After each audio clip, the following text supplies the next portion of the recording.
How are we to resist temptation? This is a very, very important question because we're all going to experience temptation. We have experienced it. We may have already experienced it today, and it's highly likely we're going to experience it tomorrow. So how do we resist it? I believe Paul has given us a way of resistance. In 1 Corinthians chapter 10, verse 13, he says, "No temptation has overtaken you except that which is common to man. But God is faithful and will not allow you to be tempted beyond what you are able, but with the temptation he will also give the way of escape so that you're able to bear it." And we're just going to break that down, because in breaking it down, we're going to learn what temptation is and how to resist it. So let's go back to the beginning of that verse. No temptation has overtaken you. Let's stop there. Focus on the word overtaken. See, the devil is called the tempter. He's compared to a lion. And lions attempt through their roar to overtake or overwhelm or paralyze their prey. And that's what happens when we feel tempted. We feel overtaken, overwhelmed, paralyzed, shocked. It seems to come out of nowhere, which is not necessarily true, but that's how it feels. It feels like you're being overtaken by passion, right? So the devil wants you to feel like resistance is futile, as the Borg would say on Star Trek. When the lion roars, he's basically saying, I am the lion. I've got you surrounded. Just come out with your hands up, all right? Because I'm the lion, and resistance is basically futile because I'm the lion.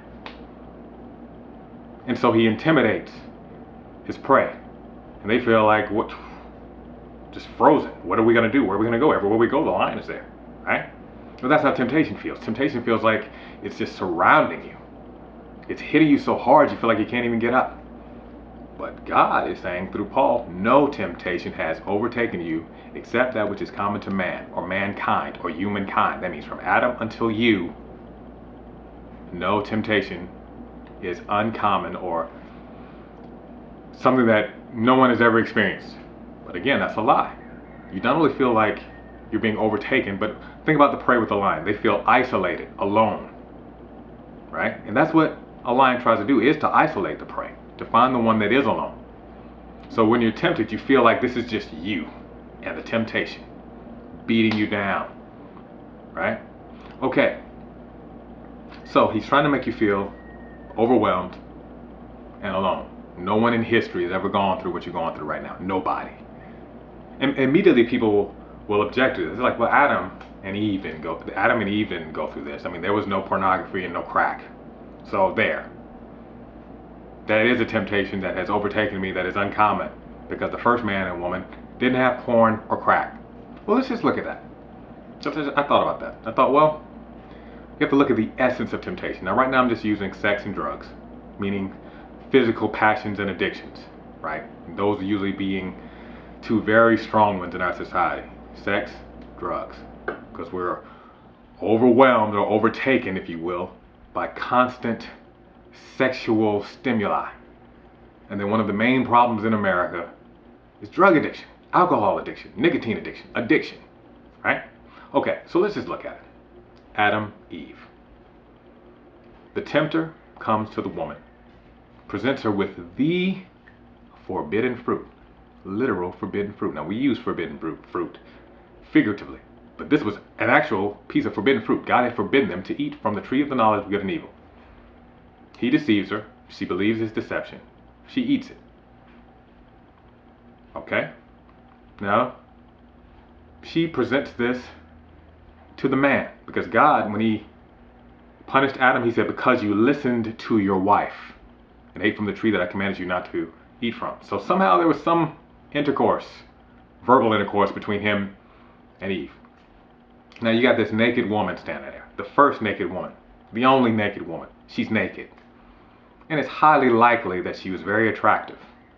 Highly likely. I mean, if she's the one woman from whom all women have come from, it's very likely that Eve was very attractive. Okay, so you got an attractive woman offering you forbidden fruit.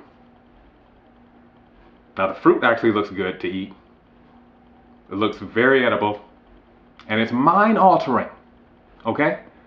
So they're not going to just have a hallucination about the knowledge of good and evil. They're going to actually know the knowledge of good and evil. This is going to literally alter their minds. So that's like a 13-year-old boy who just stepped into puberty and a naked woman, very attractive, very voluptuous, the first naked woman he's ever seen, coming up to him and says, hey, smoke this crack and it will change your life. I remember without even all that. I mean, that's an extreme, but for me, I remember being 12, having no sexual desires whatsoever. None! 13, bam, sexual desires. I don't see pornography, I don't see Playboy, I don't see any of that. I just see one girl with some tight clothes on. And it hit me like a heavyweight boxer. And I was overwhelmed. That's what I felt like. Now at that moment, I didn't realize, okay, all the other boys in middle school are experiencing this. I thought, this is just me, man. Because I had never experienced anything like that. What simple physical arousal as a 13-year-old boy who had never encountered that before. And it was intense. No pornography, no Playboy, no any of that. Just seeing a woman. Okay? So I'm trying to paint the picture that Adam and Eve and their temptations are not different from ours.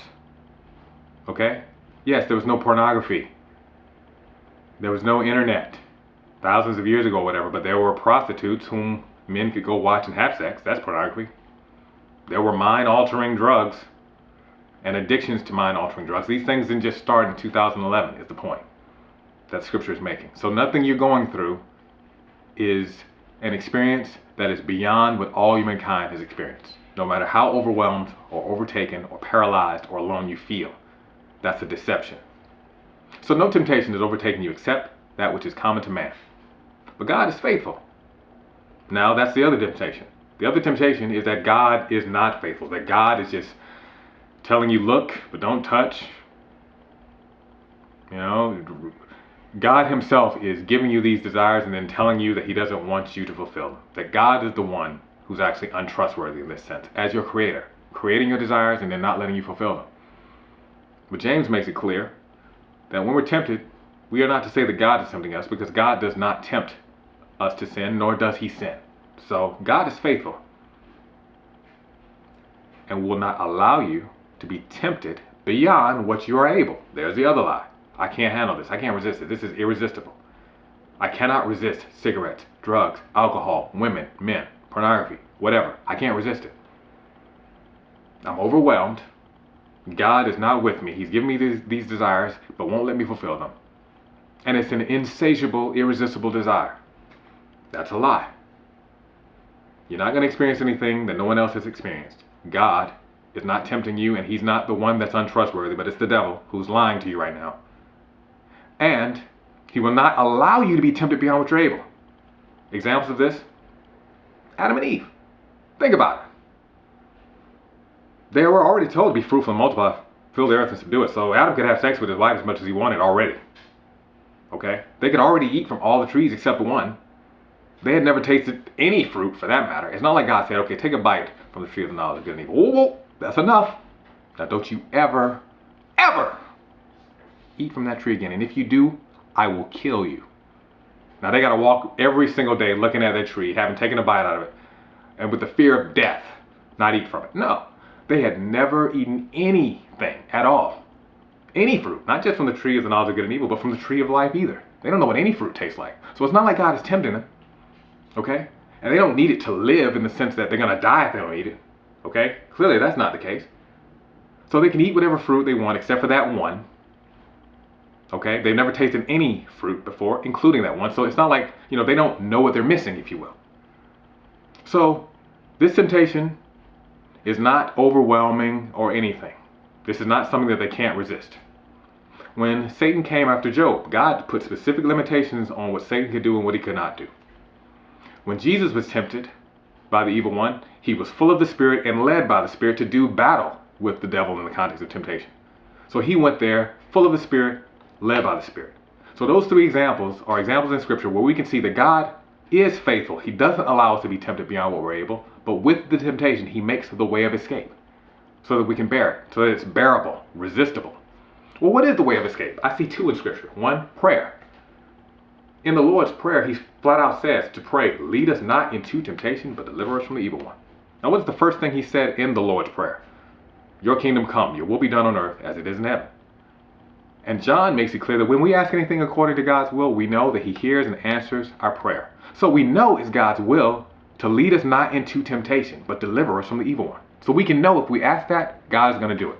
Not only that, in the Garden of Gethsemane, Jesus flat out says to them, pray that you enter not into temptation. Your spirit is willing, but your flesh is weak. So it's clear that prayer is the way of escape. But there's also another way of escape. Fleeing, running